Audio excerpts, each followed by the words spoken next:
Let's get you hitting your fairway woods better, more solid. Strike is key with these clubs. These are the longest clubs that we realistically hit from the ground, so they're difficult to use. They're low loft, long shaft. Now, the technology in these clubs from TaylorMade is incredible. Everything in this head is there to help you. There is lots of weight down low, there's lots of forgiveness, and it means that we have to sort of change the way that we approach these clubs. Years and years and years ago, we had to really sweep the fairway woods off the ground, otherwise we weren't going to get any kind of trajectory at all. Things are different now. The technology is so much more advanced. Strike is key. So actually you can really get some great results with your fairwoods with a slightly descending blow.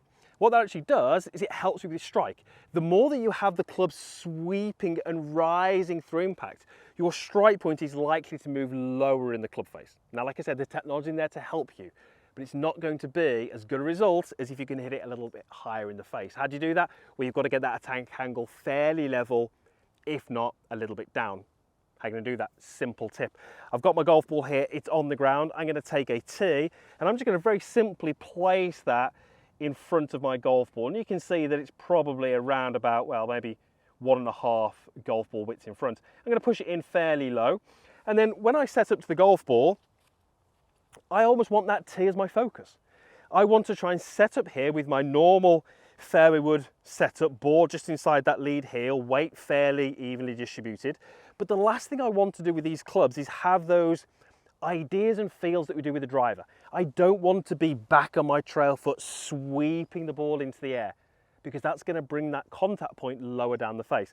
I actually want to try and go ahead and hit this shot and actually try and take the tee peg out of the ground.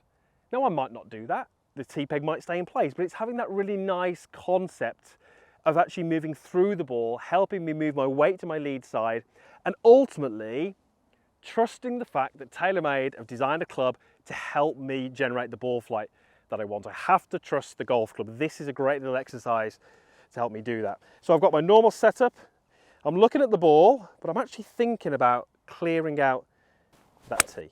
And that one is absolutely perfect. Really high ball flight right down the fairway, and come and have a look at the ground. The tee, well, it's completely gone. It's over here, it's broken. But I took it out. The tee was actually, I think, around about there. So my ball was here. I hit the ball, very, very shallow attack angle, but it was a slightly more descending blow. That's how you get the most out of these clubs.